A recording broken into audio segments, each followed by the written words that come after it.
Parliament సమావేశాలు June 24 నుంచి July 3వ తేదీ వరకు జరగనున్నాయి.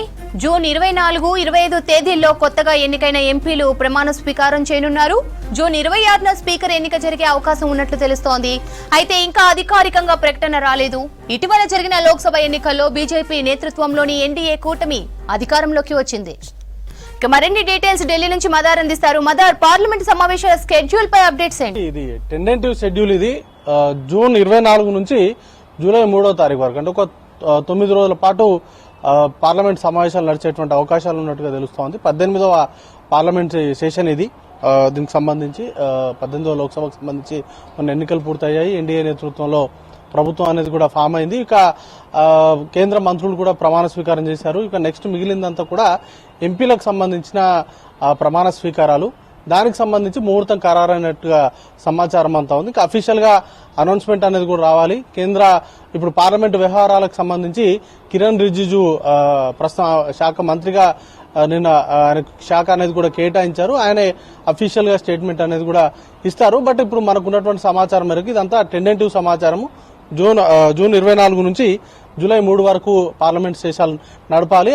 ఆ సెషన్ లోనే కొత్తగా గెలిచినటువంటి ఎంపీలకు సంబంధించిన ప్రమాణ స్వీకారంతో పాటు స్పీకర్ ఎన్నిక అనేది కూడా చాలా కీలకం. కాబట్టి ఈ సెషన్ లోనే ప్రమాణ స్వీకారం, కొత్తగా గెలిచినటువంటి ఎంపీలతో ప్రమాణ స్వీకారం చేయించడము, ఆ తర్వాత స్పీకర్ కు సంబంధించినటువంటి ఎన్నిక అనేది ఉంటుంది. స్పీకర్ ఎన్నిక ప్రక్రియ పూర్తయిన తర్వాత ఉభయ సభలను ఉద్దేశించి కూడా రాష్ట్రపతి ప్రసంగం ఉంటుంది. దానికంటే ముందు ఈ 2 కార్యక్రమాలు అనేది కూడా పూర్తి చేయాల్సి ఉంటుంది. ఇక 24వ తారీఖు, 25 ఈ 2 రోజులు కూడా, ఈ 2 రోజుల్లో కొత్తగా గెలిచినటువంటి ఎంపీలతోటి ప్రమాణ స్వీకారం చేయిస్తారు. దానికంటే ముందు సీనియర్ మోస్ట్ సభ్యుల్ని ప్రొటెం స్పీకర్ గా ఎన్నిక అనేది కూడా చేస్తారు. ఆ ప్రొటెం స్పీకరే ఎంపీలుగా గెలిచినటువంటి వారితోటి ప్రమాణ స్వీకారం చేయిస్తారు.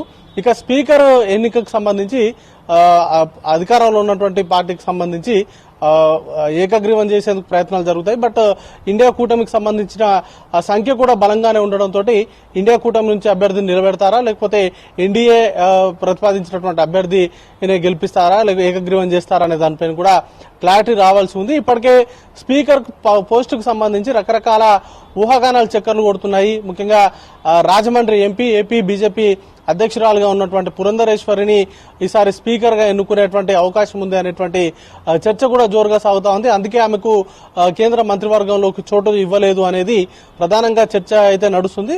దానిపైన కూడా ఒక క్లారిటీ అనేది కూడా రావాల్సి ఉంది.